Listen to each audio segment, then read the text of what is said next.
You ask Tiger to solve. This deals with linear equations with one unknown. The final result is v equals -19. Let's solve it step by step. Swap sides.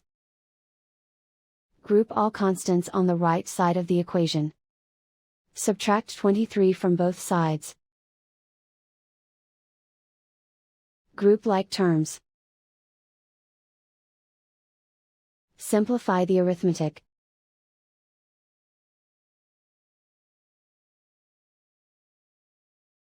Isolate the v. Divide both sides by -3. Cancel out the negatives.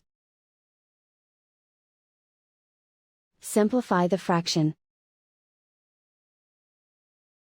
Move the negative sign from the denominator to the numerator. Find the greatest common factor of the numerator and denominator. Factor out and cancel the greatest common factor. And so the final result is v equals -19.